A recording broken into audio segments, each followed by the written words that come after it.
Anangga W. Rusdiono. Rusdiono, oke. Nama keluarga tentu saya bisa paham. Tapi dari dulu saya bertanya-tanya, Anangga itu apa artinya?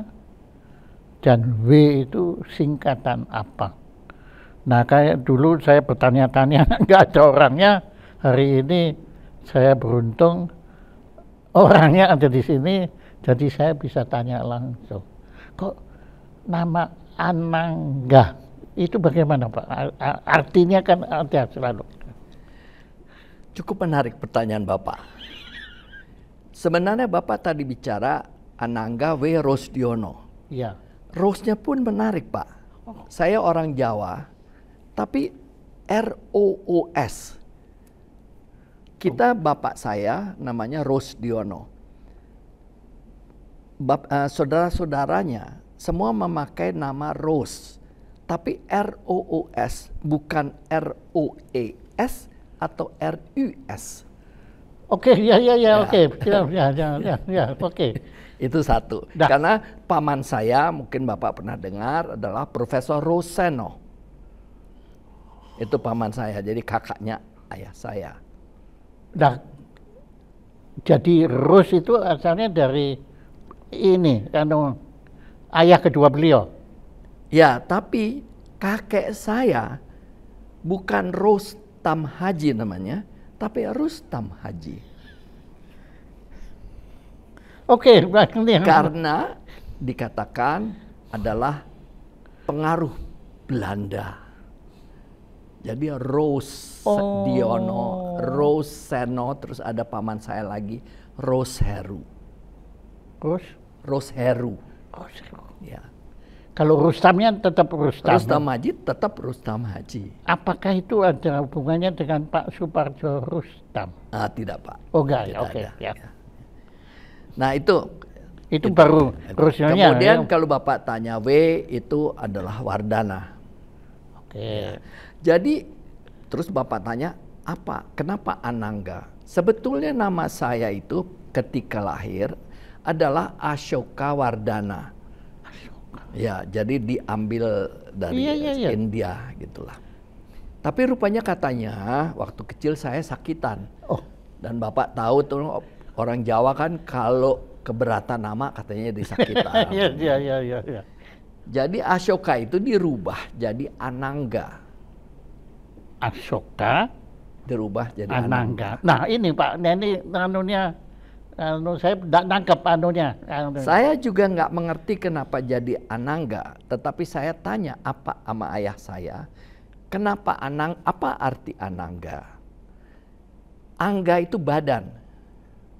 Oke. Jadi Anangga tidak berbadan. Wow. Jadi seperti tak benda. Jadi tak benda. Gitu. Ya udah itu saya terima saja nama saya Anangga. Iya. Wah. Hebat itu anunya. Jadi toponomi ini memang menarik Pak. Ya kita kan orang Jawa Pak. Biasanya tiap Jawa ada arti untuk semua nama. Iya. Tapi saya kira semua bangsa juga. Saya kira ada juga. Kalau tidak ada arti, artinya itu tidak ada artinya. Tapi artinya itu kan. Tapi terima kasih sekali Pak. Dan pertemuan hari ini sebetulnya didahului pertemuan kita pribadi yang tanpa disengaja, kemudian saya banyak belajar tentang etika. Dan kalau saya waktu itu tanya kepada Anda, masalah kita ini sebetulnya bukan masalah hukum, tapi masalah etika. Kalau hukum oke lah, ya itu. Tapi etika ini kalau tanpa hukum tanpa etika itu bahaya sekali. Nah, monggo, Bapak itu kan ngomongnya itu bukan berdasar teori, tapi berdasar pengalaman Anda. Nah, silakan. Sangat menarik Pak. Tapi saya mengganti kata Bapak belajar. Kita sharing, berbagi Pak. Bapak, ya kita satu generasi lah. Kita berbagi. kita lahir pada suatu masa yang sama. We are from the same generation. Jadi kita tentu diajarkan hal-hal yang di luar pendidikan formal. Enggak. Nah, ketika kita dibelajarkan pendidikan formal, disitulah yang kita belajar mengenai moral dan etika. Dan Bapak tentu ingat kita waktu masih kecil, zaman kita sekolah rakyat, dulunya kan sekolah rakyat bilangnya ya. Pak, dulu sekarang SD. Kita kan ada belajar budi pekerti. Yeah. Tapi kita tidak mendapat pelajaran agama, Pak. Ingatkah Bapak itu? Iya, saya ingat, iya, baru ingat. Saya belajar agama itu di rumah. Diberikan oleh ibu saya bahwa kita beragama, agama kita Islam, kita belajar. Tapi yang penting di sekolah adalah budi pekerti. Budi pekerti apa? It's moral and ethics. Akhlak. Akhlak. Jadi menurut saya itu dasar dari kita lah. Nah, kalau saya boleh interupsi, silakan Pak, kita ngobrol ya, Pak. Gini Pak, ya Anda tidak berkhotbah kan? Enggak. Saya nggak berkhotbah Pak. Kalau khotbah kan tidak boleh. Nah begini, kenapa? Ya saya baru sadar bahwa dulu tuh agama, budi pekerti ada, tapi agama justru nggak ada. Lah sekarang kan kebalik Pak. Kalau agama malah ada, budi pekerti hilang. Why? Peraturan kurikulum pendidikan merubah itu dan merasa bahwa dengan dasar agama orang juga bermoral. Tapi apakah itu benar? Itu menjadi suatu pertanyaan. Iya, kalau kita lihat perang-perang itu kan jelas bukan sesuatu yang bermoral kan perang itu. Tapi kan banyak perang asalnya karena agama. Bahkan perang yang pertama dulu kan perang Sabil, perang karena itu. Nah, kok bisa Pak kok bisa punya pendapat bahwa loh ya oke, kenapa enggak dua-dua? Kenapa enggak budi pekerti dan agama? Kenapa agamanya kalau kita budi pekerti kita tinggi Pak, moral kita tinggi, kita tidak ada agama. Agama kan, maaf saya Islam, saya nggak tahu Bapak mungkin saya anggap Kristen misalnya.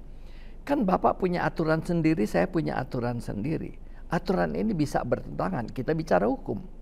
Tetapi ketika kita bicara moral, budi pekerti, itu kan di atas Pak. Saya ketika kecil, saya nggak pernah mempermasalahkan Bapak itu agama apa, teman saya di sini agama apa. Dia juga nggak tanya saya, kita sama. Tapi kita mempunyai tata krama. Oke, kalau gitu pertanyaannya saya ganti kronologis. Kapan sih itu kurikulum itu menghapus budi pekerti? Nah, saya lupa Pak. Tapi menurut saya ketika saya SMA, mungkin ya masa SMA. Oke, anggap aja itu betul ya. Nah, pertanyaan saya belum Anda jawab. Kenapa? Kenapa agama hilang? Iya. Kenapa budi pekerti hilang? Iya, budi pekerti hilang, dia diganti. Iya, karena menganggap bahwa seorang yang berpengetahuan agama benar pasti akan berakhlak benar. Jadi ya dia yang salah ini yang bikin kurikulum itu dia. Saya nggak bisa menyalahkan. Tapi sekarang tadi Bapak bicara perang. Kenapa perang itu ada berkaitan dengan agama? Saya cuma ingin tanya Bapak. Bapak tentu kenal orang Jepang. Budayanya tinggi. Tata keramanya tinggi. Sampai sekarang kan sopan. Tapi ketika perang, kenapa dia bisa begitu kejam? Kenapa dia bisa memerangi orang?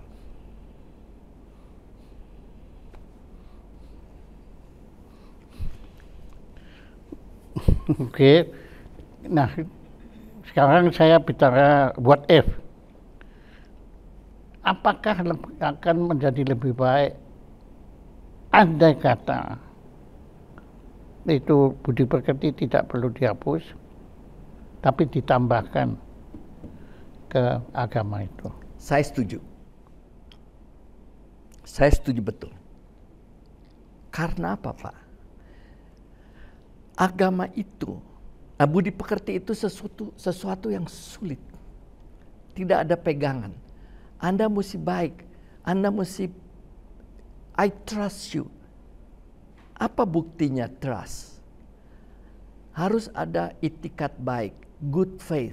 How do I know? Nggak ada gambaran. Di agama, we learn rituals. Kita diajarkan adanya Tuhan, Pak. Walaupun tidak kelihatan, tapi kita percaya ada di sini, ada di sini, ada di situ. Ketika kita sulit, kemana kita lari? Ke Dia. Walaupun tidak ada, tapi adanya kepercayaan, adanya ritual itu menjadi pegangan pokok. Nah, itu membantu budi pekerti. Jadi saling melengkapi. Saling melengkapi. Setuju, Pak. Oke. Nah, kebetulan secara profesi maupun secara akademis maupun secara keilmuan Anda seorang sarjana hukum. Betul. Nah, apa hubungannya etika dengan hukum? Hukum itu seperti saya bilang membantu etika. Karena orang bilang, we trust each other. Apa buktinya saya percaya sama Anda percaya sama saya? Harus ada sesuatu yang kelihatan dan terdengar. Misalnya, kita berjanji, Pak, saya punya handphone. Saya bilang, saya punya handphone ini, iPhone tipe 12. Saya mau jual. Terus Bapak bilang, saya berminat. Ya kan? Saya bisa beli itu. Berarti Bapak percaya saya punya handphone itu bisa jalan.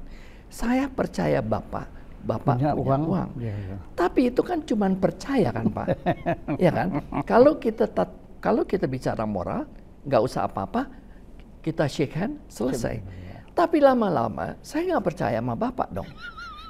Mungkin kan? Iya. Sekarang saya ambil bank, saya ke bank, cuman minta pinjam 5 juta. Terus dia tanya, penghasilan kau apa? Sekian. Kau punya apa lagi? Sekian. Dia pengen tahu kita punya apa. Terus semua ditulis dong. Bank pinjemin duit sekian, saya bisa kembalikan karena saya punya ini, punya ini. Semua kan tertulis. Supaya jelas. Padahal tadinya sebenarnya jelas kan, Bapak. Iya. Saya pinjam dari Bapak, saya pinjam dari Bapak, saya mesti kembalikan dong. Bapak nggak usah tanya lagi gimana saya caranya. But the more complicated the business and the transactions or the relations between persons, itulah yang menyebabkan perlu adanya hukum. Jadi sebetulnya Anda bukan hanya bilang bahwa ini urusan bisnis, tapi kehidupan ini juga makin kompleks. Betul. Setuju. Bapak setuju kan? Kehidupan ini makin kompleks. Ya, karena makin kompleks, kita butuh sesuatu yang jelas. Iya. Oke. Nah, Anda kan bilang dasolen ya. Sekarang dasainnya bagaimana, Pak? Menurut Anda, sekarang kita kembali lagi ke bumi. Tadi kita sudah ngomong di awang-awang begitu. Dasolen idealisme kan. Nah, untuk dasar kita kan memang perlu hukum, perlu sesuatu yang sudah, jelas. Setuju. Iya kan? Tapi sekarang saya tanya, kenyataannya sekarang bagaimana Bapak? Karena orang merasa apa yang ditulis itu bisa dipunya interpretasi. Makanya untuk seorang sarjana hukum selalu jawabannya ada 3 atau 2. Tidak pernah 1. Betul nggak Pak? Ya nggak tahu. Ada alternatif kan? Iya. Kalau Bapak tanya advice sama saya, oh ini jawabannya. Tapi, ada tapinya kan? Mungkin bisa ini loh Pak. Tapi kalau dilihat dari sudut pandang ini, bisa ini loh Pak. Bapak yang mana yang lebih setuju? Jadi kuantum itu ternyata ada di hukum ya? Bisa. Iya toh. Apa hukum teorinya Heisenberg, ketidakpastian itu ya. Nah, itulah sekarang yang dibilang ketidakpastian hukum. Karena kembali lagi orang mulai tidak mempercayai hukum. Jadi balik lagi ke atas, Pak. Atau ke bawah. Atau ke bawah. Tergantung. Betul Keren, ya? Pak. Keren, Pak. Keren, bagus, Dulu Pak. kita tidak. Tapi kita cara tidak Bapak ngajar memang karena Bapak seorang pengajar juga ya. Jadi, ya saya pernah mengajar, tapi saya senang sharing aja Pak. Iya sudahlah Pak. Dan Anda ngaku ya, aja ya bahwa Anda tuh memang punya pengalaman mengajar. Karena buktinya saya mendengarkan Anda itu dengan runut gitu, dengan penuh perhatian, karena ya memang Anda bisa itu. Bahkan saya bilang bisa berkhotbah juga. Jangan Cuma bedanya khotbah Anda boleh dibantah gitu. Nah itu.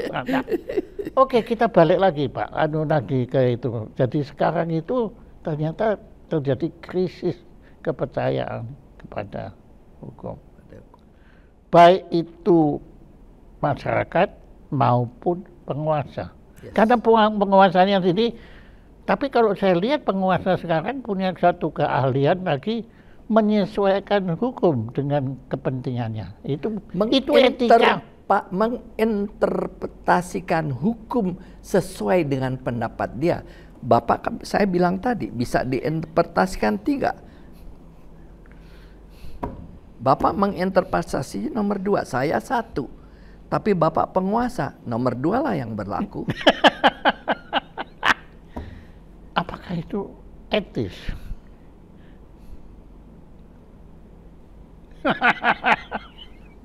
Disitulah kan hukum harusnya secara etis dihargai kan. Tapi gimana Pak caranya? Kalau tadi kan Bapak sudah memilah itu budi pekerti. Kalau itu kan kita melakukannya karena kita tanpa takut kena sanksi kan. Kalau hukum kan ada sanksinya. Nah, kelihatannya ini nggak bisa Pak. Kalau didiamkan gini terus. Terus ya buktinya dilanggar terus. Akhirnya kita harus kembali ke dasar Pak ya. Tadi saya terima di handphone saya ada WA. Kan ada ceritanya seorang ex-menteri Singapura dihukum. Iya. Belum pernah terjadi. Ya. Terus dia bikin caption. Negara Singapura beradab mau menghukum menterinya. Terus saya bilang, Indonesia juga beradab. Tetapi pelaksana hukumnya dan pelaksana negara itu yang tidak beradab. We are negara beradab. Kita masyarakat beradab.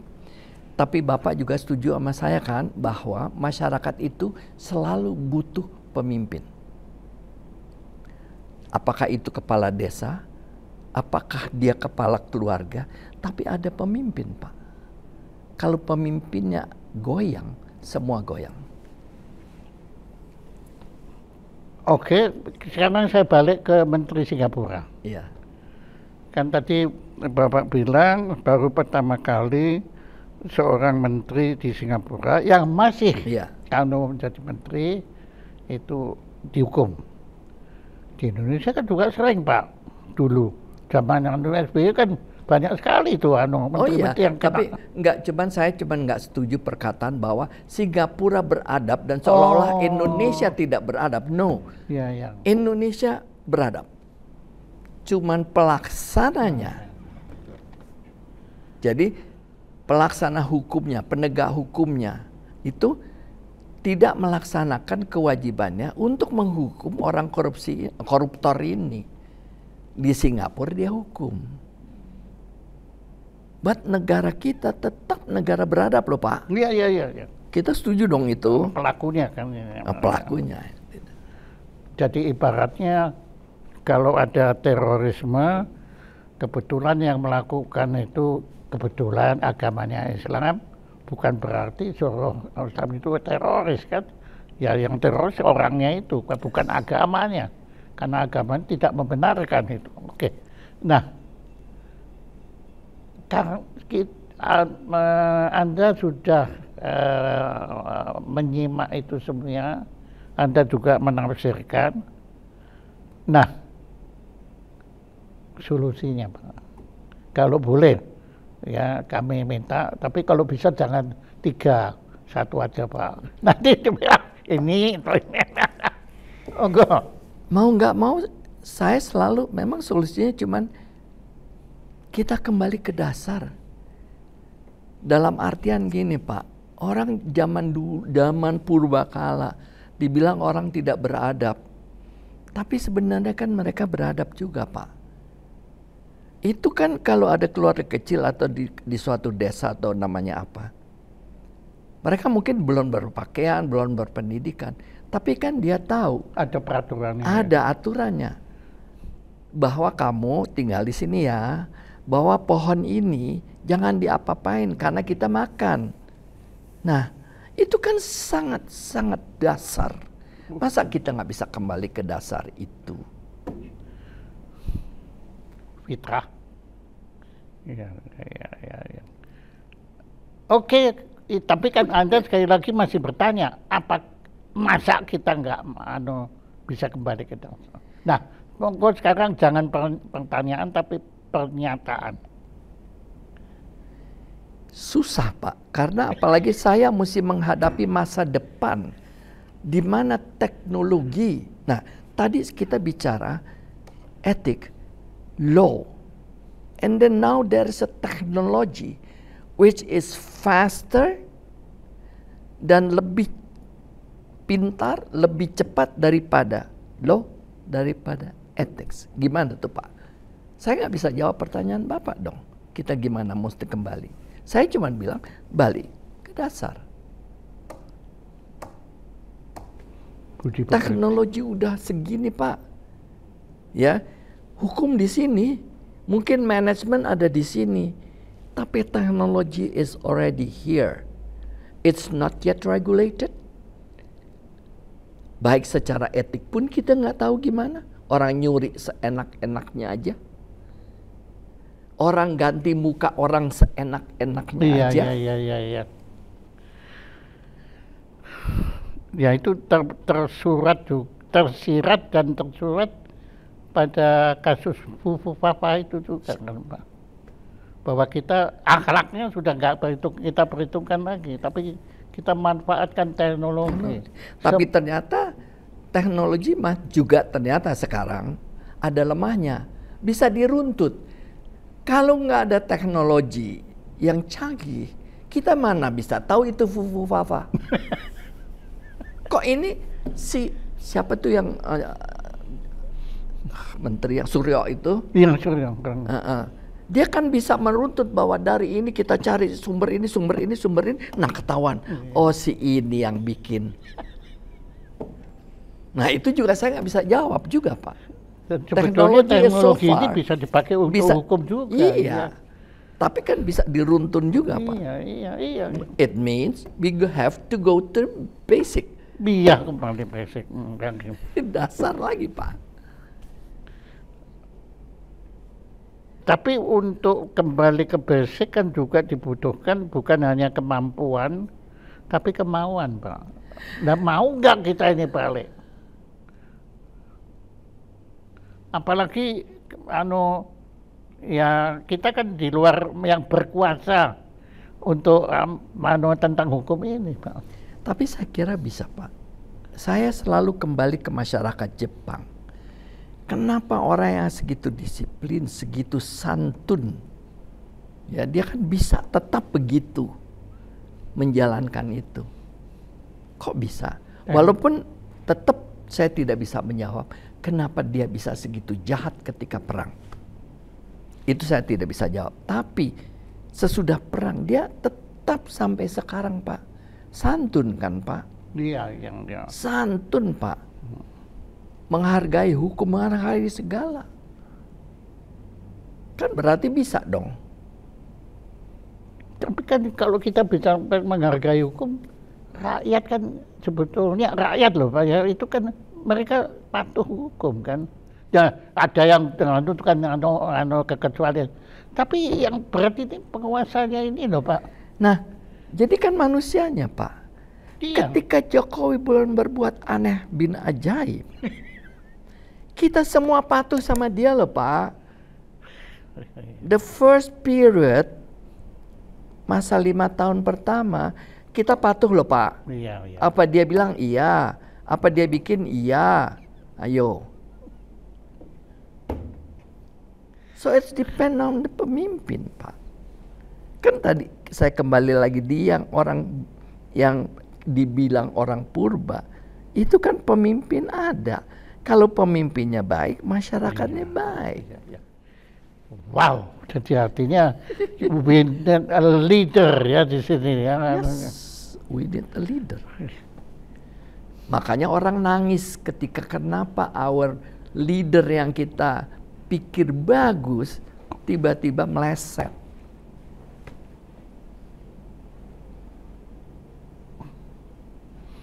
Ya, kecewa lah. Kecewa, ya, Pak. Harapannya kita enggak terkabul.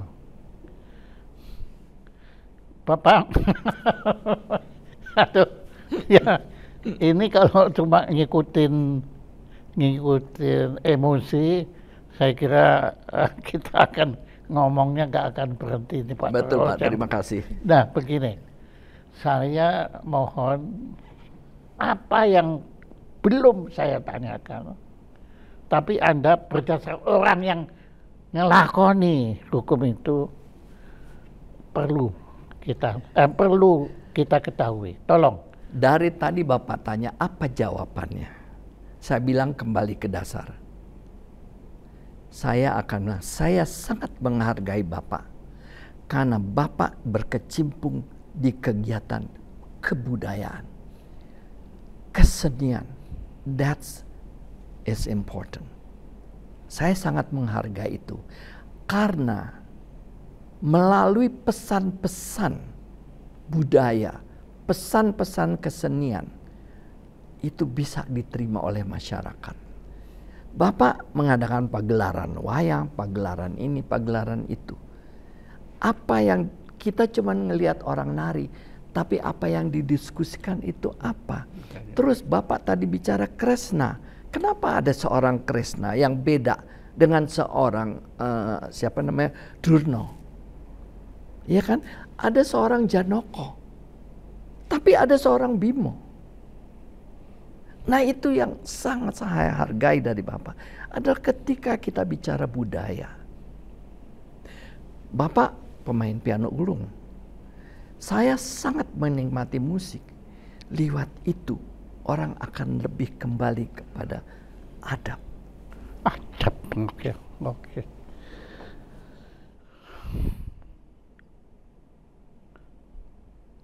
Iya, akhirnya kita kembali ke adab itu ya. Adab Pak. Dan itu harus lewat media. Tadi kan saya bilang semua itu, hukum itu kan media. Ini alat. Juga alat kan Pak. Tapi, orang nari di sini orang. Tapi kok kalau dia pakaian begini namanya Arjuna. Gerakannya lembut. Kalau yang begini namanya Bimo, orang kuat, gagah. Terus orang bijangnya namanya Kresna. Dan semua orang mengerti ketika melihat pertunjukan itu. sama juga semua orang akan mengerti musik. Oke Pak, jadi memang adab itu memang suatu kata yang kita sering ucap tapi kita kadang-kadang lupa makna yang sesungguhnya. Dan kalau tadi kita ngomong hukum itu alat, kebudayaan itu alat, kesenian itu alat, tujuannya itu adem, yaitu sila yang kedua, kemanusiaan yang adil dan beradab. Yang pertama kan ketuhanan, ya sudah. Ya kan? Ya. Kemudian ada kemanusiaan yang adil dan beradab. Baru kita bicara mengenai pemerataan, musyawarah. Dan yang paling bawah keadilan sosial. Iya kan Pak? Tapi yang dua ini kan iya. ketuhanan dan kemanusiaan yang adil dan beradab. Oke. Terima kasih sekali Bapak Anangga Wardana Rusdiono. Itu selalu, baik om saya, ayah saya, Rusdiono, double O. Kalau ada apalagi om saya Insinyur Roseno, itu lebih lagi dia sangat, kalau ada Ruseno, no. Nama saya Roseno, double O double S, Roseno. Kalau saya Rusdiono. Iya, kalau ada S-nya satu ya. Iya. Tapi kalau itu beliau Roseno. jadi itu Pak.